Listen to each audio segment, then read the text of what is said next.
Début juin.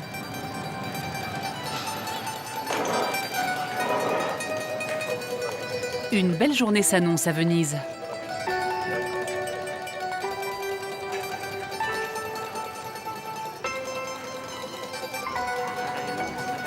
Il est 7 heures du matin.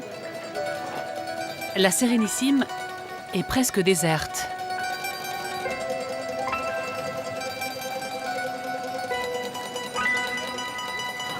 Quand soudain,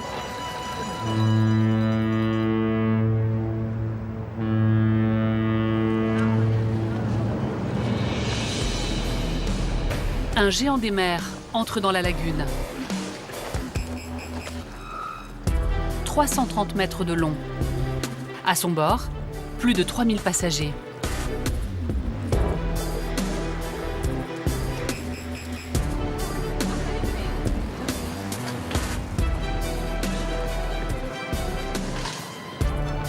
Ces paquebots démesurés font désormais partie du décor.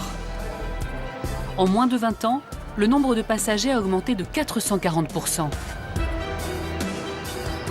Et ça ne plaît pas à tout le monde.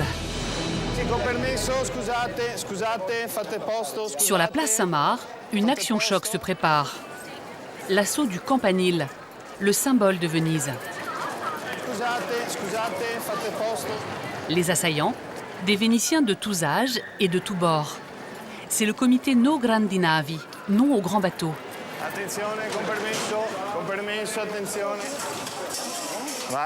À leur tête, Tommaso Cacciari.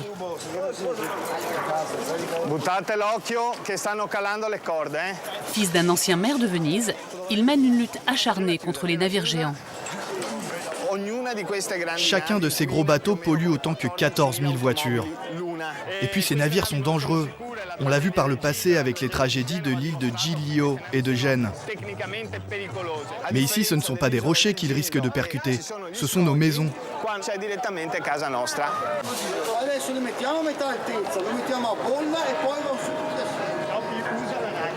Des complices sont postés au sommet de la tour. Pour réussir, il faut jouer l'effet de surprise.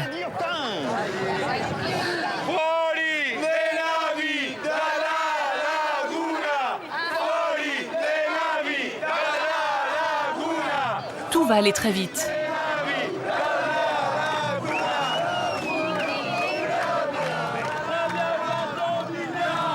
Quelques minutes plus tard, voici le plus haut clocher de la ville, transformé en étendard. C'est notre place, notre campanile. C'est le symbole le plus important de Venise. Et il est juste que ce grand monument exprime la volonté de ses habitants. C'est important pour vous que tous les touristes du monde voient votre banderole ? Voilà, et surtout qu'ils ne viennent pas à Venise en croisière. Pour les touristes, la surprise est de taille. On est d'accord avec eux. Vous êtes d'accord ? Pourquoi ? Parce que ces bateaux gâchent le paysage. Moi, je pense que le tourisme est une nécessité. D'ailleurs, j'ai déjà fait des croisières. En revanche, je crois qu'ils ont raison pour la taille de ces bateaux. L'occupation n'aura duré que 15 minutes. Mais Tommaso ne compte pas en rester là. Il prépare déjà une autre action d'envergure. À Venise, son combat est pourtant loin de faire l'unanimité. Car en ces temps de crise, la manne touristique est précieuse. 10 heures. Un autre navire est à l'approche. En haute saison, ils sont en moyenne 3 par jour. Aujourd'hui, c'est le Lourdes, l'un des remorqueurs du port, qui les prend en charge. Aux commandes, un autre Vénitien, le capitaine Daniele Piazza. Plusieurs fois par jour, Daniele va chercher les navires en mer pour les escorter en toute sécurité jusqu'au port. Sa compagnie compte 115 salariés et ne cesse d'embaucher. Ça représente quoi pour vous l'arrivée d'un bateau comme celui-ci ? Du travail pour tous et surtout un peu plus de bien-être. Les croisières font vivre toute la Vénétie. La ville de Venise, mais aussi toutes les communes alentours. Elles nous permettent de vivre sereinement.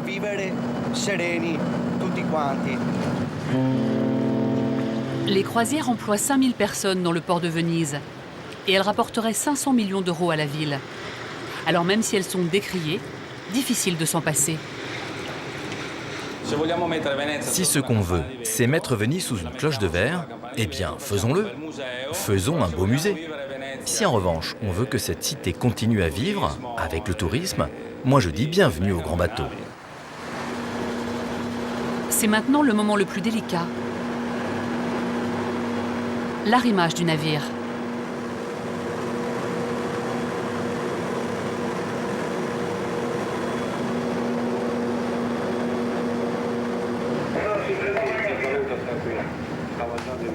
À partir de cet instant, Daniel ne le quitte plus des yeux.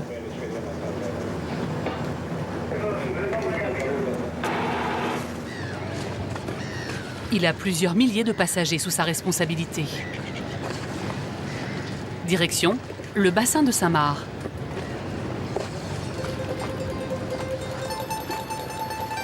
Sur le pont, les passagers retiennent leur souffle.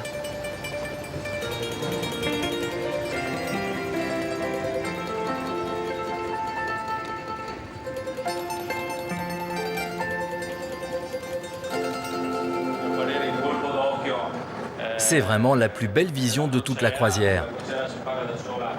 Les passagers qui sont en hauteur ont une vue encore plus spectaculaire que la nôtre. Moi, je passe ici très souvent et je peux vous dire que le spectacle est toujours différent. Quant au risque d'échouage, Daniel est formel. Il n'y a aucun danger, car là-bas, le canal est très peu profond, à peine 2 ou 3 mètres. Le fond remonte à mesure qu'on approche de la rive. Donc, le navire ne pourrait même pas approcher de la place Saint-Marc. Pourtant, même le patron de Daniel, David Calderan, admet que l'on pourrait faire autrement.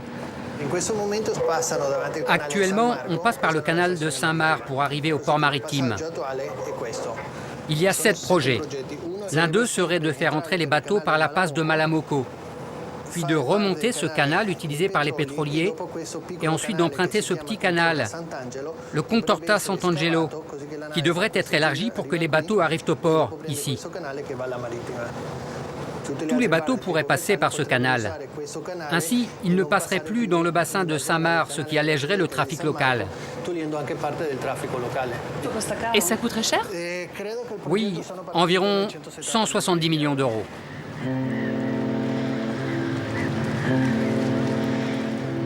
Pas question pour autant de renoncer au port actuel, situé au bout de l'île, au plus près du centre historique. Ce port, c'est la bête noire du comité No Grandi Navi. Ogni passaggio di nave ci restituisce una laguna sempre più profonda, sempre meno in grado, le navi poi non sono sicure. La tragedia del... Ce jour-là, Tommaso y a rassemblé plus de 1000 manifestants.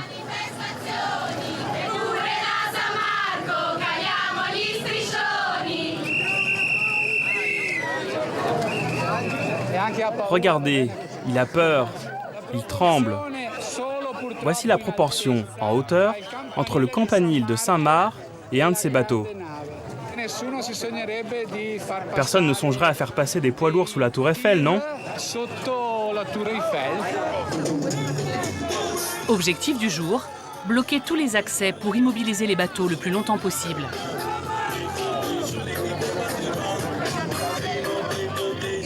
Ce port, ils n'en veulent plus. Et ils ont une solution radicale. Nous avons déposé un projet sur la table du ministère. Nous proposons de créer un avant-port à l'extérieur de la lagune. Donc en mer, pas loin, mais en mer. Les croisiéristes ne quitteront jamais Venise, ne serait-ce que par intérêt économique. Ce n'est pas parce que les avions n'atterrissent pas sous la tour Eiffel que les gens ne viennent pas à Paris. Les touristes continuent de venir à Paris, n'est-ce pas ? Donc les bateaux de croisière viendront toujours à Venise, mais ils devront s'arrêter à l'extérieur. De leur côté, les occupants des bateaux sont partagés.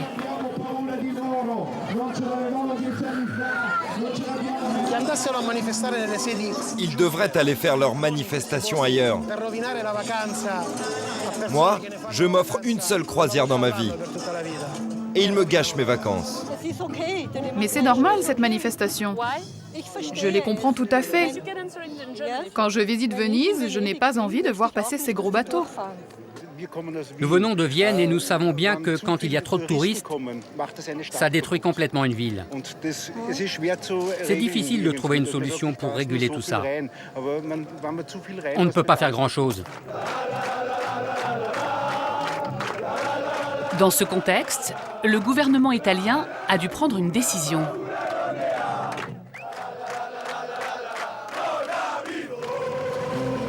À partir de janvier 2015, le passage des bateaux les plus gros devant la place Saint-Marc sera interdit. Le canal Contorta Sant'Angelo devrait être élargi par la suite pour dévier le trafic. Une étude environnementale est en cours. En attendant, la cité des Doges doit faire face à un autre péril.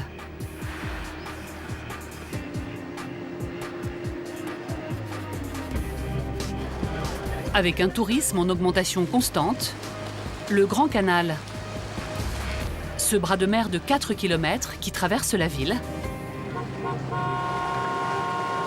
est au bord de la saturation.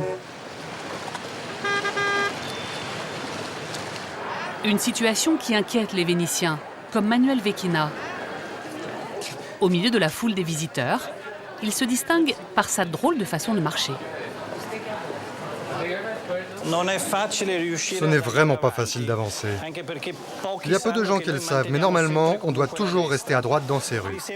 Et là, j'ai l'impression qu'il n'y a que des Anglais. Ils sont tous à gauche, au milieu, ils s'arrêtent n'importe où. On a vraiment du mal à se faufiler.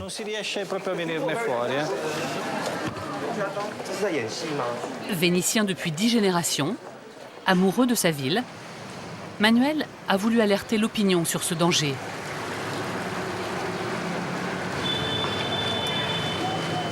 Alors, il y a quelques mois, il s'est posté au bord du Grand Canal pendant toute une journée et a filmé cette vidéo.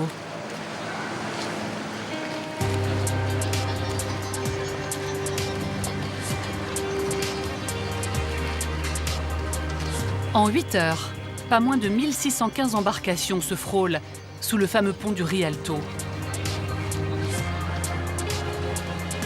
Diffusé à la télévision, ce film a provoqué un émoi à Venise, comme dans toute l'Italie.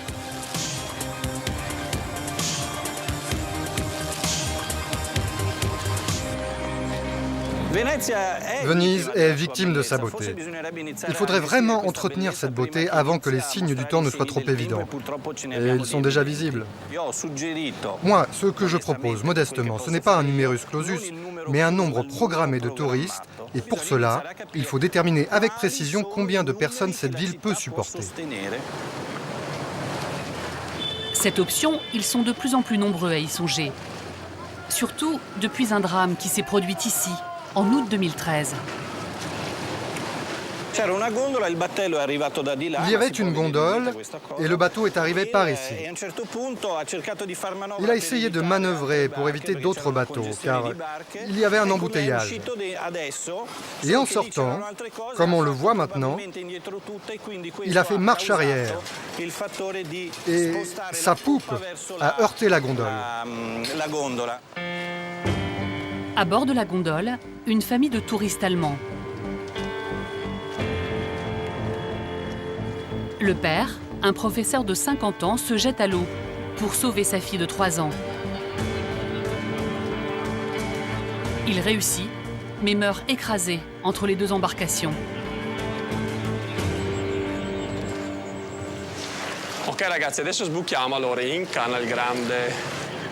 Plusieurs mois après, l'accident est encore dans toutes les têtes.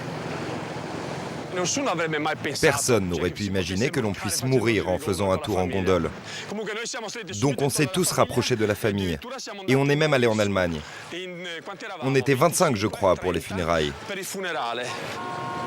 Depuis, quand Roberto navigue ici, il est toujours sur le qui-vive.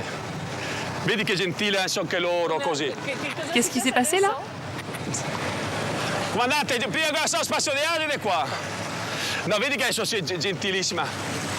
Vous cohabitez, quoi. Mais parfois, les gros bateaux ne peuvent faire autrement que de frôler les petites embarcations. Comme ici. Roberto et ses collègues ont dû s'adapter. Depuis combien de temps faites-vous ce métier? Depuis 31 ans. Quand j'ai commencé, il y avait peut-être 8 millions de touristes par an. Maintenant, il y en a en moyenne 20 millions. Moi, j'ai plus de travail, c'est clair. Mais pour la ville, avec tous ces gens qui marchent, c'est sûr que ça a créé de l'usure. Comme dans les églises, par exemple. Mais qu'est-ce qu'on peut y faire? C'est la mondialisation. Ce trafic, toujours plus dense sur le Grand Canal, met aussi en péril le patrimoine déjà très fragilisé de Venise. Nous retrouvons Manuel. Voici l'un des palais les plus importants de la ville. Il s'appelle la Ca d'Oro. Ca signifie maison, c'est le palais d'or, car à l'origine tous les éléments décoratifs étaient recouverts de feuilles d'or. Cette façade est très basse, d'abord en raison de l'affaissement de la ville de Venise, mais aussi malheureusement à cause de la montée des océans due à la fonte des glaces. Et donc vous voyez que désormais, la limite des algues atteint le rez-de-chaussée. Et quand il y a 50 ou 70 cm d'eau en plus, et ce n'est pas rare, les vagues déferlent sur la maison et elles font beaucoup de dégâts. Le mal qui ronge les palais de Venise porte un nom. Moto ondoso, un phénomène provoqué par la vitesse des bateaux à moteur. C'est un mouvement continu de vagues qui vient frapper les fondations et les façades des maisons. Regardez, on a un exemple. Il y a toute une partie qui manque. Il y a un trou. Ici, ça devrait être fermé. Et après, ça se termine comme ça. Tout l'escalier s'est effondré.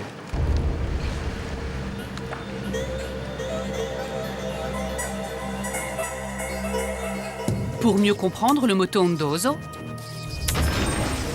observons ce qui se passe sous l'eau. Quand les vagues, formées par les bateaux, frappent les fondations des maisons, elles provoquent des micro-fissures. L'eau s'infiltre et le ciment se décompose. Dans les cas les plus graves, ce sont des pans entiers du mur qui s'écroulent, déstabilisant l'édifice. Mais ce n'est pas tout. Venise est construite sur une forêt de pilotis qui, eux aussi, sont soumis à rude épreuve.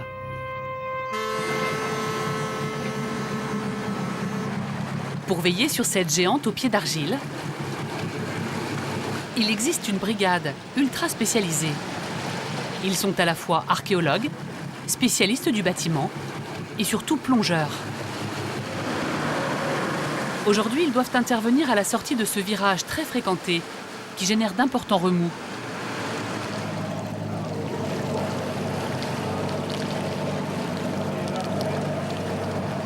Un diagnostic s'impose.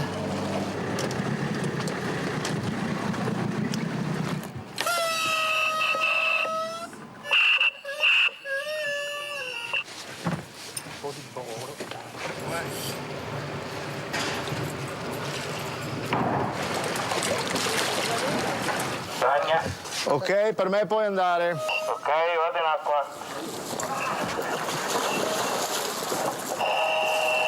La visibilità è 0. Ok, è già in registrazione, ricordati 3 scatti.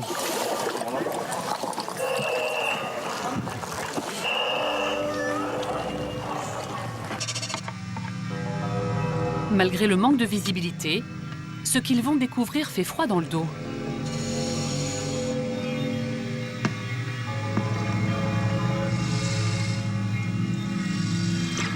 Ce moignon déchiqueté est tout ce qu'il reste d'un des pilotis qui soutenaient le quai.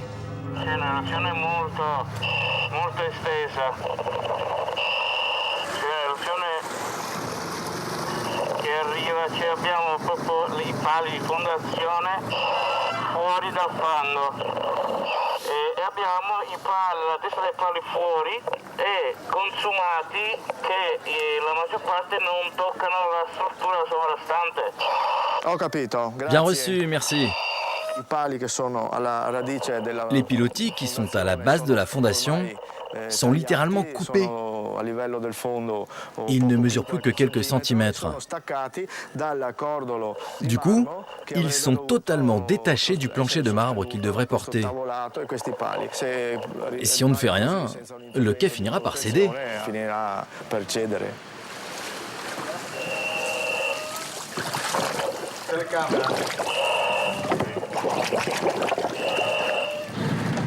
Paolo et ses équipes ne s'arrêtent pas au constat. Ils interviennent régulièrement pour tenter de sauver ceux qu'ils peuvent. Voici par exemple un pont que nous avons restauré dans sa partie sous-marine. Il portait une énorme blessure. Tout l'angle s'était effondré. Leurs moyens sont cependant limités. Alors,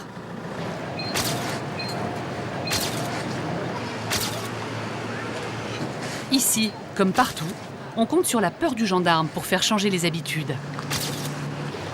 Il est 8 h du matin, le Grand Canal est encore calme. Une vingtaine de policiers est en embuscade.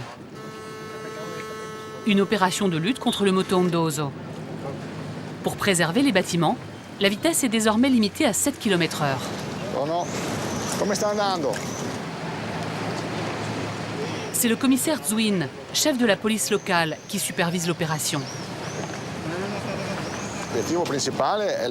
L'objectif principal, c'est la prévention. Et bien sûr, s'il y a une infraction, la sanction est inévitable. Ce bateau de marchandises est interpellé à 10 km/h.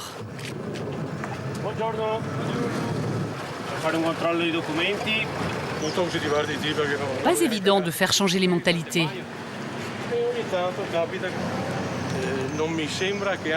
Je pense que si nous allons à 10 km/h, au lieu de 7, nous n'amplifions pas le moto ondoso. Ce sont les vaporetti qui creusent le canal. Bien sûr que nous aussi, nous avons notre part de responsabilité. Pour travailler, nous allons parfois trop vite, on fait des bêtises, car notre temps est compté. Nous avons du personnel et une entreprise à faire tourner, alors il faut bosser. Mais ce n'est rien par rapport au comportement des autres.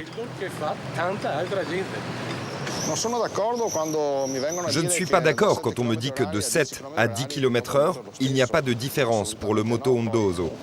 Ce n'est pas vrai du tout. Quand ils sont chargés, ces bateaux sont lourds et ils ont un fort impact.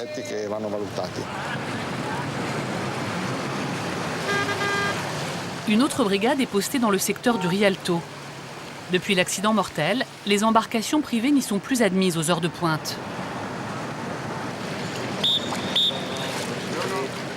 Le propriétaire de cette barque n'était pas au courant. Il doit faire demi-tour. C'est bien, c'est très bien même. Je suis content que ça change. Surtout la vitesse, parce qu'il y a encore trop de bateaux qui dépassent les limites. Pour être plus efficace, la police s'est dotée d'une nouvelle arme, comme sur cette façade. 40 caméras qui scrutent en permanence les mouvements des bateaux.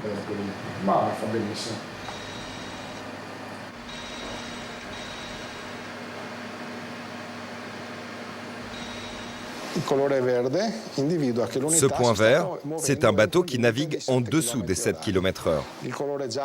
En jaune, entre 7 et 9 km/h. Et en rouge, les bateaux qui vont au-delà. Ce bateau pointé en rouge est en excès de vitesse. Le système me donne le numéro de la plaque et la vitesse moyenne de l'unité. Elle va à plus de 11 km/h. Grâce à ce système, nous espérons que les comportements des Vénitiens vont changer, qu'à l'avenir, ils seront plus respectueux et feront plus attention aux règles de navigation. Venise, sans bateau à moteur.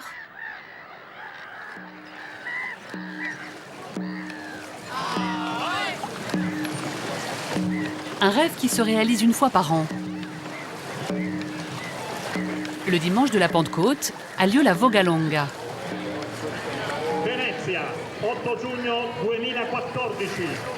Un benvenuto a tutti i partecipanti della Vogalonga. 8000 rameurs venus du monde entier parcourent la lagune à bord d'embarcations Zaram uniquement. Une manifestation créée il y a 40 ans en réaction à l'omniprésence des bateaux à moteur.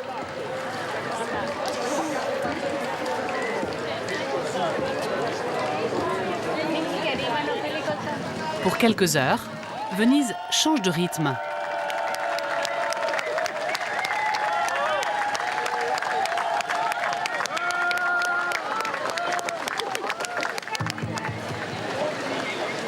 Dans son quartier du Rialto, Manuel est aux premières loges.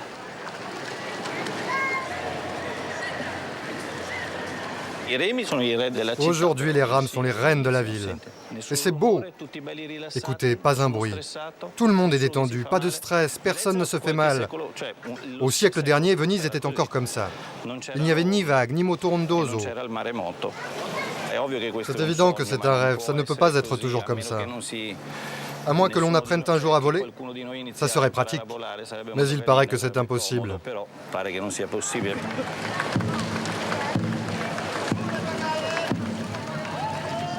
Le répit est de courte durée.